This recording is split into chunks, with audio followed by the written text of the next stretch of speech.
2 Samuel 18:14.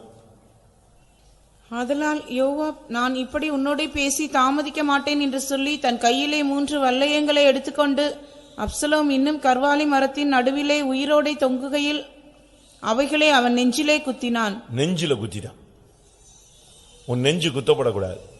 Heart ரொம்ப முக்கியமானது. உனக்கு நெஞ்சில இருதயத்தில் தோல்வி வரக்கூடாது.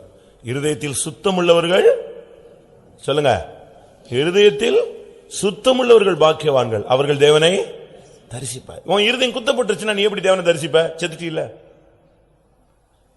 அப்சலோம் ராஜகுமாரன், தாவீதே சொல்றான் நான் செத்து அவன் பிழைச்சிருந்தா நல்லா இருக்கும். ஆனா இப்ப நெஞ்சு குத்தப்பட்டுருச்சு, முடிஞ்சு வச்சு.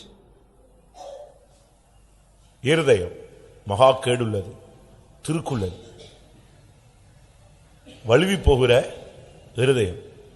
இருதயத்திலிருந்து புறப்படுகிறதே அவனை தீட்டுப்படுத்தும். வன்கண், மதிகேடு, தூஷணம், பகை, வைராக்கியம், இதெல்லாம் எங்கிருந்து புறப்படுது? இருதயத்தில். நம்ம பேசுற பேச்சு கூட நம்ம ஜோக்கு பேசுறோம், ஆனாலும் எங்கிருந்து வருது? இருதயத்தின் நிறைவினால் வாய் பேசு. அப்ப இருதயம் நிறைஞ்சிருக்கு. உங்களுடைய இருதயம் எப்படி இருக்கு? குத்தப்பட்டுருச்சா? ஹார்ட் பஸ்ட் ஆயிடுச்சுன்னா முடிஞ்சிச்சுங்க.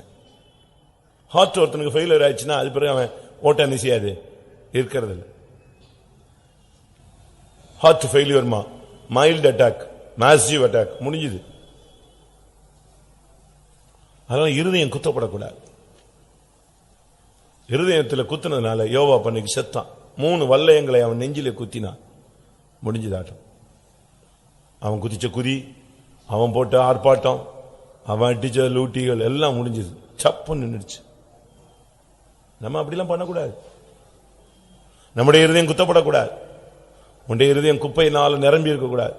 இருதயத்தில் தோல்வி, இருதயத்திலேயே வச்சிருப்பாங்க, அந்த கசப்பா வச்சுக்கிட்டே இருக்குது. இருதயத்தில் நீங்க அதை இருந்து வெளியே கொண்டு வாங்க. இருதயம் ஒரு கேடானது, அது எவ்வளவு காரியத்தையும் ஸ்டோர் பண்ணி வச்சுக்கும். உங்களுடைய இருதயத்தில் தோல்வி இருக்கா? சுத்த இருதயம் உள்ளவர்களுக்கு சுத்த இருதயம் உள்ள இஸ்ரவேலருக்கு தேவன் நல்லவராகவே இருக்கிறார். உன் இருதயம் எப்படிப்பட்டதா இருக்கு? டேமேஜ் ஆயிடுச்சா? தோல்வி அடைஞ்சிருச்சா? வன்கண், தூசணம், அருவருப்புகள்லாம் இருதயத்திலிருந்து புறப்படுதா? உன் இருதயம் ஸ்டெடியா இருக்கா? கர்த்தருக்குள்ள உன் இருதயம் தேற்றப்பட்டிருக்கிறதா? உன் உள்ளத்தில் பரிசுத்த ஆவி ஊற்றப்பட்டிருக்கிறதா? இருதயத்திலிருந்து புறப்படுகிறதே உன்னை தீட்டுப்படுத்தினா உன் இருதயம் குத்தப்பட்டிருக்கு. அந்த நெஞ்சில அவன் குத்தப்பட்டான். நெஞ்சு குத்தப்பட்டதுனால அவன் செத்து போனான். அது வரைக்கும் அவன் தொங்கிட்டு தான் இருந்தாங்க. அடிச்சாங்க, சுத்தி நின்று அடிச்சாங்க. 10 சேவகர் சுத்தி நின்று அடிச்சாங்க. அவன் சாவல, தம் பிடிச்சான். அவனும் பிராக்டிஸ் பண்ணிருக்கான் இல்லையா? வாசிங்க. 10 சேவகரை அழைத்துக் கொண்டு போனான். அப்பொழுது யோவாபின் ஆயுததாரிகளாகிய 10 சேவகர் அப்சலோமை சூழ்ந்து அவனை அடித்து கொன்று போட்டார்கள். எப்படி இருக்கும் பாருங்க, எவ்வளவு கொடூரம். உன் நெஞ்சுதான் மெயின். இருதயம் சரியில்லாதவனை வச்சுட்டு நம்ம எதுவுமே செய்ய முடியாது. இதயம் ஆண்டவர் அந்த இருதயத்தை தான் பார்க்கிறார். அந்த இதயம் தான் நமக்கு தேவை. மனுஷன் முகத்தை பார்க்கிறார், தேவனோ இருதயத்தை ஆராய்ந்து சோதித்து அறிகிறார். அவர் உள்ளே தான் heavenly messages. மனுஷன் தான் முகத்தை பார்த்துட்டு ஆண்டவர் பாரு, இவன் எப்படி என்ன வியூல செஞ்சான், எந்த வியூல தடுமாறினா, எந்த வியூல இதை நல்லா செஞ்சான், என்ன வியூவை மனசுக்குள்ள வச்சுக்கிட்டு இதை பண்ணா, என்ன வியூல இவன் பேசினான், எதை உள்ள வச்சுக்கிட்டு எதை வெளியே பேசினான், அதை அப்படியே பார்ப்பார். அதை வச்சுதான் ஜட்ஜ்மெண்ட். நம்ம நினைக்கிறோம் அவன் பின்மாறிட்டான், அவனை தூக்கி நொறுக்கிடுவார் பாரு, அட்ரஸ் இல்லாம ஆக்கிடுவார், அவர் அவனை தூக்கி விட்டுருவார். ஓகே, ஒரு சான்ஸ் ஓடுன்னு எல்லாரும் சொல்லுவான். என்ன அவன் தப்பு பண்ணிட்டான், அவன் எப்படி தப்பு பண்ணாங்கிறது யாருக்கு தான் தெரியும்? அவன் ஸ்லிப் ஆனது எதுனாலங்கிறது யாருக்கு மட்டும்தான் தெரியும்? தேவனுக்கு தான் தெரியும். ஓ, இவனுக்கு இந்த சான்ஸ் கிடைச்சிருந்தா இவன் நெஞ்சிருப்பான், ஓடி இருப்பான் அப்படின்னு இருப்பார். ஆண்டவர் வந்து அதனாலதான் இயேசு கிறிஸ்து உயிரோடு எழுந்த பின்பு எங்கே போனார் சொல்லுங்க? மரித்து அடக்கம் பண்ணப்பட்டு உயிரோடு எழுந்தவொடனே எங்க போனாரு? காவலில் உள்ள ஆவிகளுக்கு. யார் அவங்க? நோவா காலத்தில் இருந்தவங்க. ஒரு ஜட்ஜ்மெண்ட் கொடுத்து அழிச்சிட்டாரு. ஆனா அதுக்கு பிறகு அவர் யோசிக்கிறார், ஒருவேளை இந்த மழையை பத்தி அவனுக்கு தெரியாத, தண்ணியை பத்தி அவனுக்கு தெரியாத, அப்ப எப்படி அவனை விட்டுட்டோமே? ரைட், ஒரு சான்ஸ். எங்க இறங்கு.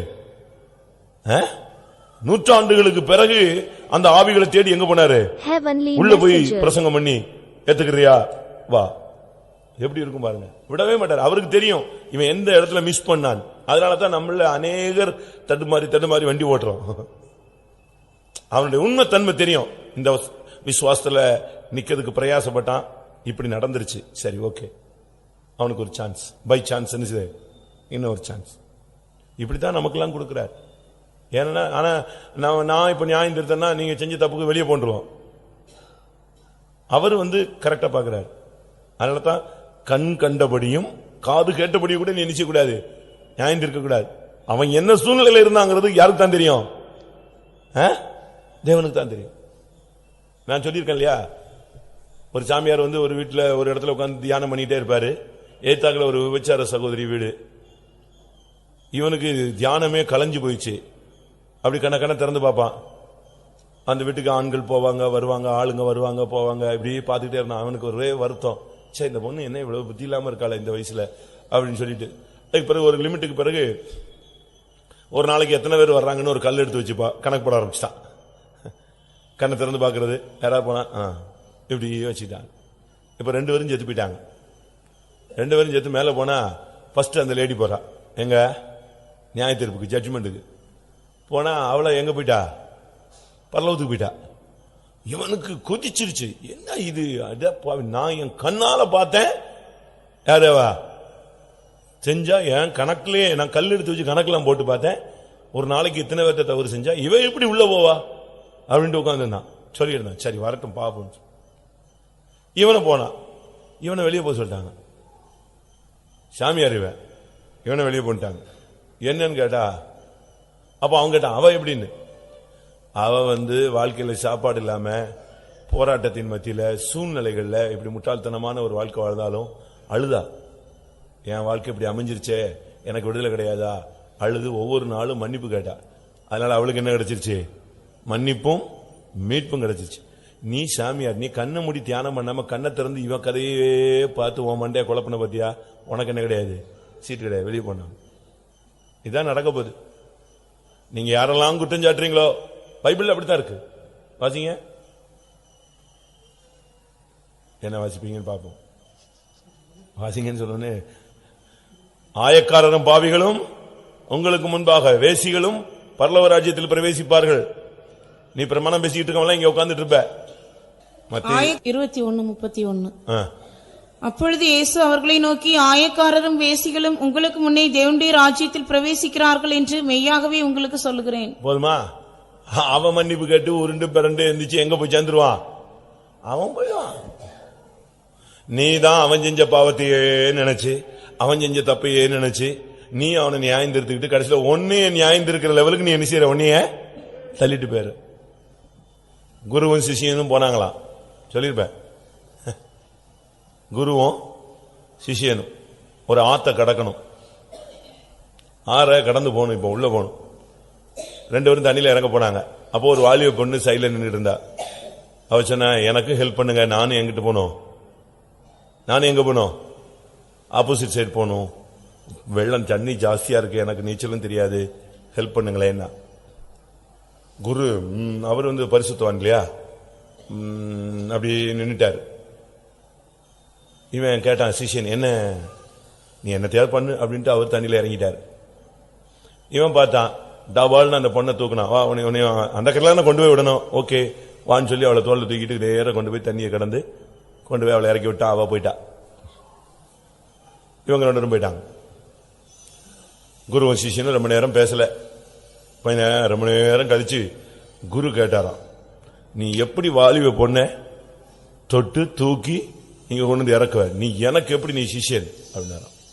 அப்ப இவன் சொன்னானா, குருவே நான் அவளை கரையில இறக்கி விட்டாடுன்னு சொல்லிட்டீங்க, நீங்க தூக்குவீங்கன்னு பாக்க நீங்க தூக்கல அவளை, நான் தூக்கி கொண்டு போய் எங்க விட்டேன்? தூக்கிட்டு வந்தது உண்மை, ஆனா அவளை எங்க இறக்கி விட்டுட்டேன்? கரையில இறக்கி விட்டான், அவ வீட்டுக்கு போயிட்டா. நீங்க தான் இப்ப அவளை மனசுல தூக்கிக்கிட்டே வரீங்க, தூக்கிட்டான் தூக்கிட்டான் தூக்கிட்டான், நீ தூக்கிட்டே வர இப்ப அவளை. அதே மாதிரிதான் என்னைக்கோ செஞ்ச தப்பா அவன் மன்னிப்பு கேட்டு போயிட்டான், அவ மன்னிப்பு கேட்டு போயிட்டா. நீங்க தான் இன்னைக்கு என்னைக்கோ நடந்த குற்றத்தை எல்லாம் தூக்கி என்ன செஞ்சிருக்கீங்க?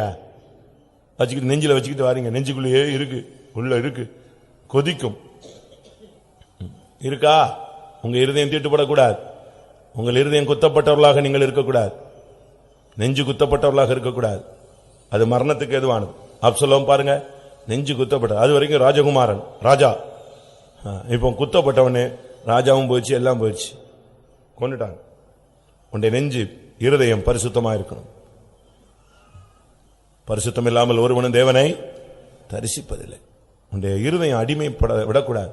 இருதயத்தை நல்ல விசேஷத்தினால் நிரப்புங்க. வாசிங்க, மத்தேயுல வாசிங்க. இருதயத்திலிருந்து புறப்படுகிறது தீட்டுப்படுத்தும். அதை வாசிச்சுட்டு சங்கீதத்துக்கு போங்க. மார்க் 7:21. எப்படியெனில் மனுஷருடைய இருதயத்திற்குள்ளிருந்து பொல்லாத சிந்தனைகளும் விபச்சாரங்களும் வேசித்தனங்களும் கொலைபாதகங்களும் களவுகளும் பொருளாசைகளும் துஷ்டத்தனங்களும் கபடும் காமவிகாரமும் வன்கண்ணும் தூஷணமும் பெருமையும் மதிகேடும் புறப்பட்டு வரும். பொல்லாங்கானவைகளாகி இவைகள் எல்லாம் உள்ளத்திலிருந்து புறப்பட்டு மனுஷனை தீட்டுப்படுத்தும் என்றார். இது ஒரு சிலருடைய இருதயம் குத்தப்பட்டவர்கள். ஆனா இருதயத்துல குத்தப்படாம ஒருத்தங்க ஃபில் பண்ணி வச்சிருக்காங்க இருதயத்தை. எப்படி? சங்கீதம் 45:1. என் இருதயம் நல்ல விசேஷத்தினால் பொங்குகிறது. நல்ல விசேஷத்தினால் பொங்குறது. யாரை பத்தியும் ராங் மெசேஜே உள்ள கிடையாது. விபச்சாரம் கிடையாது, வேசித்தனம் கிடையாது, மதிகேடு கிடையாது, குரோதம் கிடையாது, தூஷணம் கிடையாது, பெருமை கிடையாது, எந்த குப்பையும் அங்க கிடையாது. அங்க ஃபுல்லா எப்படி இருக்கு? என் இருதயம் நல்ல விசேஷத்தினால் பொங்கி வழிகிறது. என் நாவு விரைவா எழுதுகிறவனுடைய எழுத்தாணி. ஒன்னு இருதயத்தை நல்ல விசேஷத்தினால் நிரப்பு, நல்ல கதைகளால் நிரப்புங்க, நல்ல ஒரு தெய்வீகமா வசனத்தினால் நிரப்புங்க. அப்போ உன் இருதயத்துக்குள்ள இருந்து நீ பேச ஆரம்பிச்சோடனே எது புறப்படும்? இருதயத்தில் நிறைவினால் வாய் பேசும். அப்ப நீ உனக்கு இருதயம் ஃபுல்லா வசனத்தினால நிரப்பி வச்சிருந்த, பைபிள் சம்பவங்களா நிரப்பி வச்சிருந்த, நீதி போதனைகளா நிரப்பி வச்சிருக்கிற, பரிசுத்தவான்களை குறித்து நிரப்பி வச்சிருக்கிறேன்னா அந்தந்த இன்சிடென்ட்டுக்கு ஏத்த மாதிரி உன் வாய்க்குள்ள இருந்து இருதயத்திலிருந்து எது புறப்பட்டு வாய் வழியா வரும்? பரிசுத்தத்தை பத்தி வரும், விசுவாசத்தை பத்தி வரும், நல்ல ஒரு அனுபவங்கள் வரும். உள்ள குப்பை இருந்துச்சுன்னா பானையில இருக்கிறதா எதுல வரும்? அகப்பையில வரும். நெஞ்சு குத்தப்படக்கூடாது.